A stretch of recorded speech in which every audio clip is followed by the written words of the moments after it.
Hello, good evening LPTs. So, I am sorry, no, kung kung medyo maingay yung background ko. Bigla lang po kasi nag-ulan. So, anyway, no, we are continuing with TLE, Major Ship Review for last September 2026. We are now in session 6. So, anyway, today po, no, mag-quiz muna tayo about ICT. 30 items lang po ito. So, number 1, for ICT, which of the following is not a visual output device? A. Monitor, B. Projector, C. VR headgear, or D. Printer? 5, 4, 3, 2, 1. So for this item po, mga ma'am and sir, ang tamang sagot ay letter D, printer. We have types of output devices po kasi. So ang visual, like for example, monitor, projector, yung virtual reality headgear, no, yung mga ganun po. Ang print naman po, specifically, mag-print ng text-based or mga images. So printer is a print output device.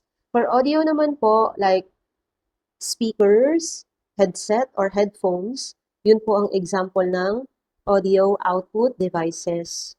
Number 2, the following are all storage devices except for A. PS2 port, B. Memory cards, C. Pen drives, or D. Floppy disks.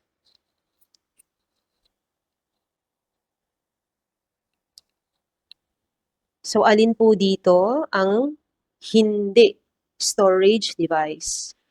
So, for this one, the correct answer is letter A, PS2 port. So, ang PS2 port po ay for keyboard and mouse. Violet for the keyboard and then green for the mouse. However, medyo phased out na rin po to, no? Kasi mostly, no, most of the keyboard and mouse that we are using nowadays are USB type or wireless, no? So anyway, ito po yung PS2 port used for keyboard and mouse before. Number 3, what is 34 in binary code? A, 100010, B, 101011, C, 100110, or D, 010010.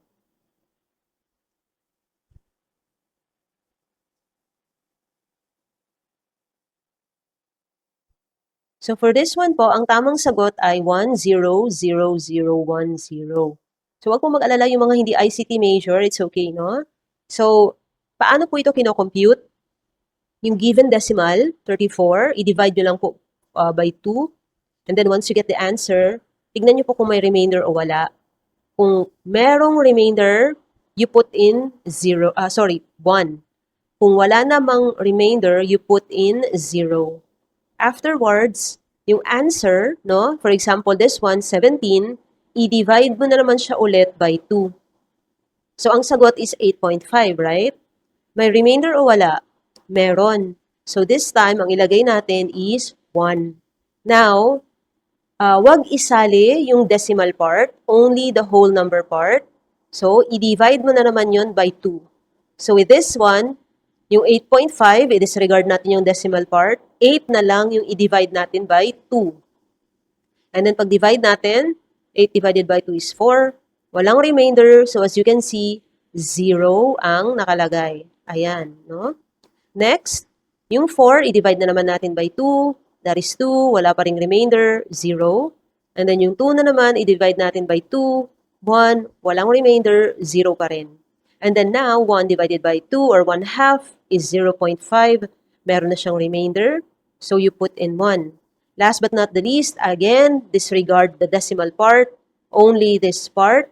I-divide mo na naman by 2. 0 divided by 2 is equals to 0. And then, lagyan mo dito na part na 0. Now, all of these results, ito po, itong nandito sa remainder, all of these, isusulat mo siya bottom to top. So, ang tamang sagot for 32 is 0, 1, 0, 0, 0, 1, 0. Okay? Number 4. Which type of software is not necessarily needed by a software developer? A. Integrated development environment. B. Educational software. C. Compiler. D. Interpreter. The correct answer for this one is letter B. Educational software. Actually, kailangan po nila ng IDE, Integrated Development Environment, no? Doon usually, andun na lahat yung kailangan ng isang software developer. Compiler and interpreter, built-in na po yan doon sa IDE na ginagamit ng software developer. Number 5, which is the most secure way of creating a password? A. Using dictionary common word. B. Using repeated keyboard pattern. C.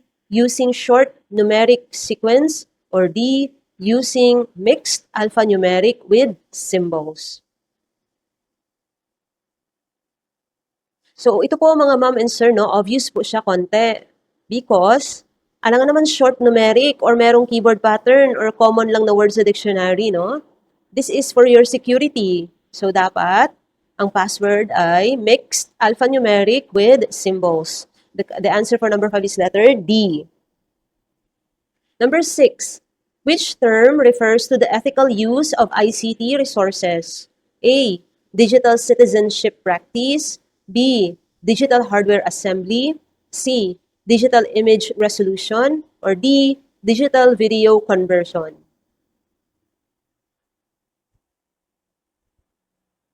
So for this one, ang tamang sagot po ay letter A, Digital Citizenship Practice.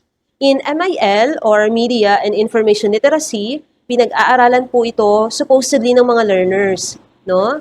And these are the 9 elements of digital citizenship. Next, number 7. This is a network structure where a user's device or program sends a request for data or a service to a server. A. Client-server model. B. Peer-to-peer network. C. Local area network. Or D. Personal network. For number 7 po, ang tamang sagot ay letter A. Client-server model. Nabanggit naman din po dito na part, no, sa question, ito po na part, server. No? Ang peer-to-peer network is simplest po yan siya na networking structure. Next, number 8, a software application used to locate and display web pages. Is it A, search engines, B, websites, C, web browsers, or D, the internet? For number 8 po, ang tamang sagot ay web browsers. Parang tulad po ng Google Chrome, no? It locates and displays or renders web pages. Yan po ang trabaho ng web browsers. Next, number 9. This is the most downloaded app during COVID-19 pandemic in 2020. Is it A, X, B, Facebook, C, TikTok, or D, Instagram?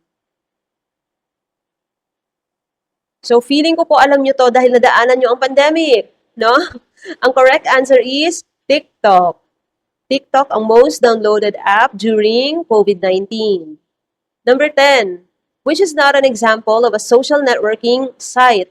A, YouTube. B, Facebook.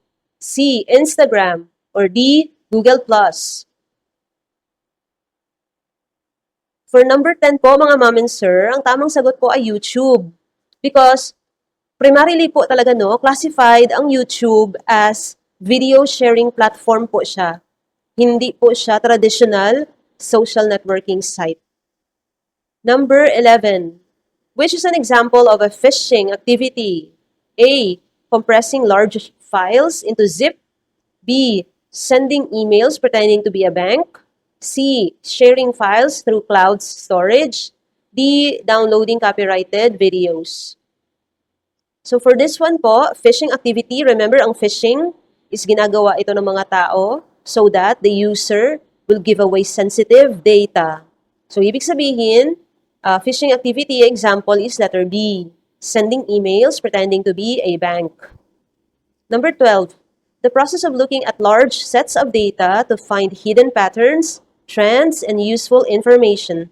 A. Data science. B. Data mining. C. Data analysts. D. Data cleaning. So for this item, ma'am and sir, ang tamang sagot po ay data mining. Ang data analyst, tao po yan, no? So ang data mining is, yun na nga, no? Tinitingnan ang mga large set of data to find patterns, trends, and other useful information. Ang data cleaning naman po ay ang paglilinis, pagkakategorize, pagkukulate ng data. And all of this, data mining, data cleaning, data analyzing, all of these are under data science. Number 13, your friend was scammed because he logged into this website, ayan, bdo.com. Which type of cybercrime is depicted? A. Cyberbullying. B. Cyber libel. C. Plagiarism. Or D. Cyber squatting. So for this item, mga ma'am and sir, cyber squatting po. As you can see, yung sa bdo.com, yung letter O, hindi po yan O, no? That is 0. So, nagpapanggap, kumbaga pa, nagpapanggap yung mga scammer na para bang legit yung website so that they can scam people into going to that website. So, cyber squatting po ang tawag dyan. Number 14, an emerging ICT trend which uses a digital record-keeping system shared across a network of computers, typically used in Bitcoins. A. Virtual private network. B. Virtual reality. C. Blockchain-based ledger. Or D. Cloud computing storage. So for this one po, ang tamang sagot ay blockchain-based ledger. So I'm not sure kung nag-invest kayo sa kung meron kayong mga Bitcoins. Pero yan po yung ginagamit na technology sa Bitcoin. Blockchain. Number 15, an ICT technology which uses virtual objects integrated into the real world. Actually, alam nyo na to. Kasi nga kakarationalize lang natin last time. And the answer is augmented reality. Very good. Number 16, what was invented by Tim Berners-Lee in 1989? Is it A, the Internet, B, Facebook, C, World Wide Web, D, HTML? So for this one po, mga ma'am and sir, it's the WWW or the World Wide Web. So tandaan nyo po, ang World Wide Web, si Tim Berners-Lee, 1989. Number 17, which is an example of artificial intelligence in daily life? A. Optical disk burning tool. B. File compression utility. C. Spreadsheet calculator. Or D. Voice recognition assistant. So ito po na question, mga ma'am and sir, medyo obvious, no? So ang tamang sagot ay letter D.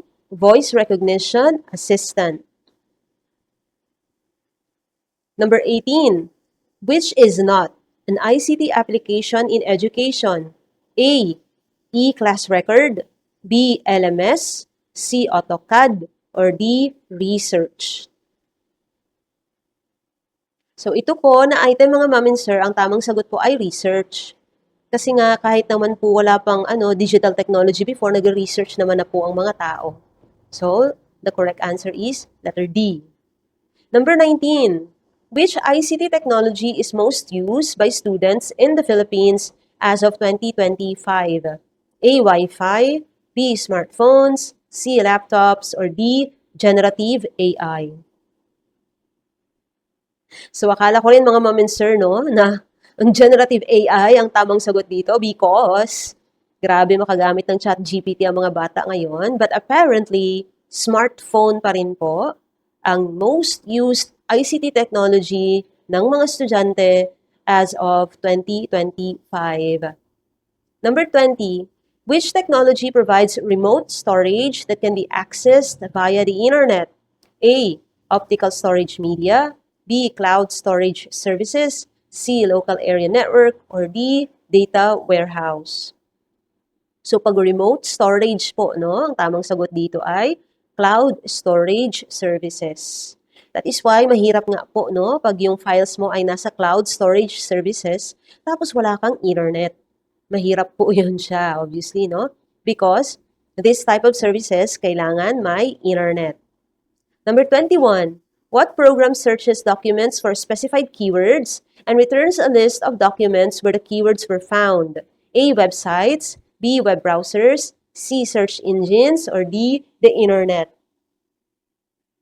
So ito po mga ma'am and sir, ito po yung search engine, no? Kaya nga po yung tina-type natin or yung query, no, yung query natin na tina-type natin sa search bar, yun po yung keywords na kino-compare ng search engine sa kanyang mga documents. So, nire-return niya sa atin yung mga documents that contains the keywords we have specified.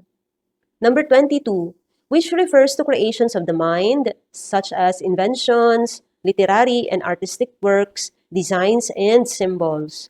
Is it A, copyright, B, plagiarism, C, inventions, or D, intellectual property? So, alam po nating lahat that this is intellectual property. Inventions is under intellectual property. Next, 23, a computer boots but shows no display, and you hear one long beep followed by two short beeps.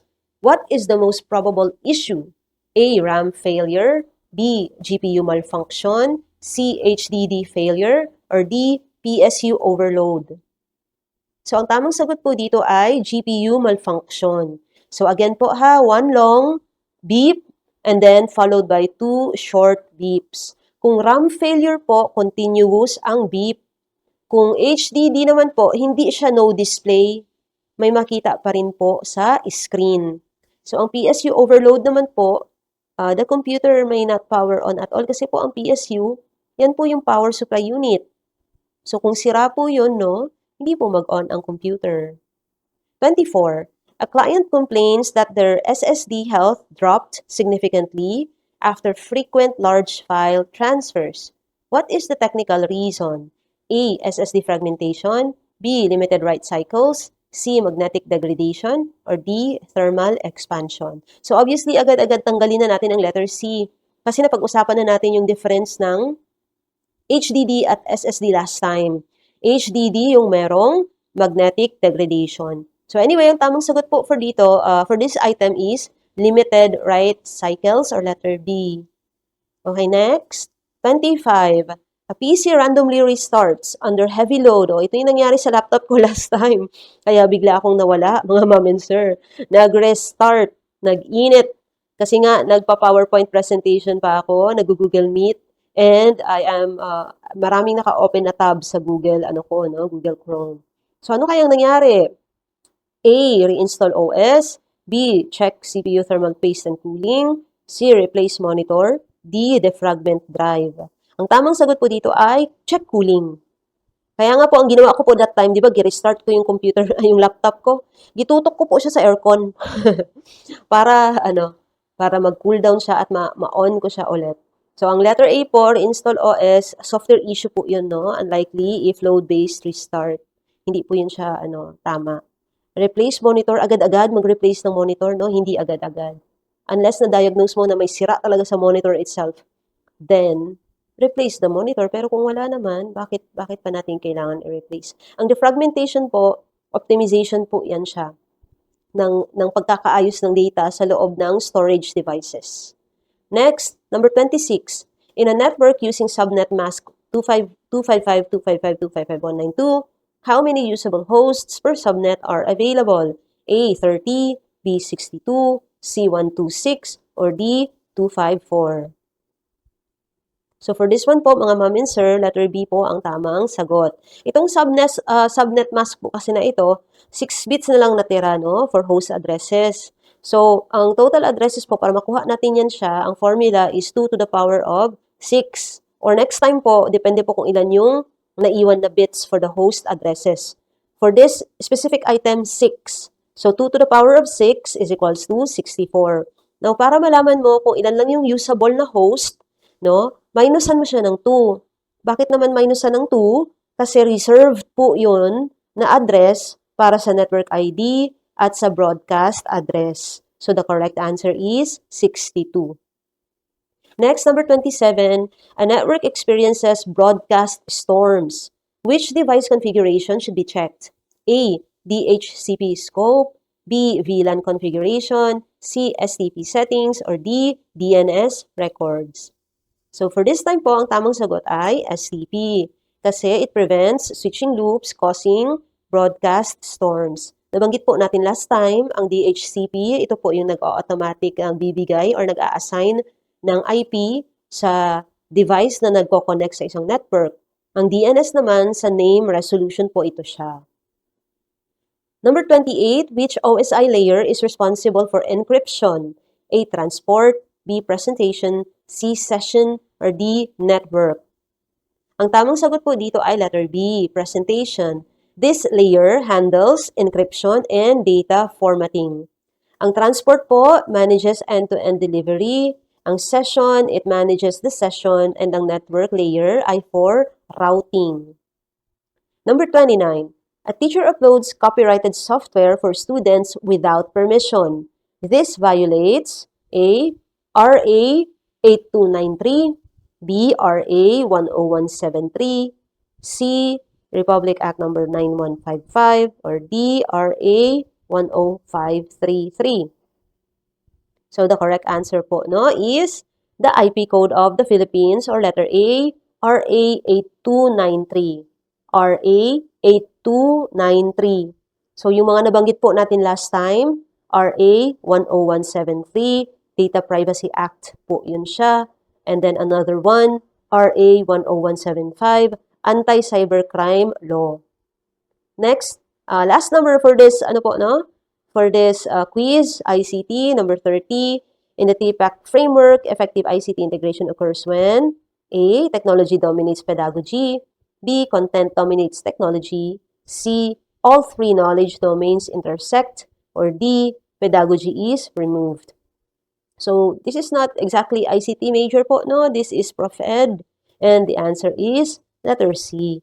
All three knowledge domains intersect. Kasi po, no, kung nagtuturo tayo, tapos technology dominates pedagogy, imbalance po siya. Ito po yung nirereklamo sometimes ng mga parents na pinapanood lang ng video yung mga bata, hindi na nag-discuss or nag-explain si teacher. So, imbalance po yon, no? Next naman po, kung content dominates technology, incomplete. Kulang po yon, no? And letter D, this is impossible. Wala kang technique, wala kang methodology na gagamitin, no? Walang pedagogy, hindi po yun pwede. So anyway, that's it po, no, for the ICT quiz. Mag-break po muna tayo ng 15 minutes and later on, we will have a quiz for HE. See you po!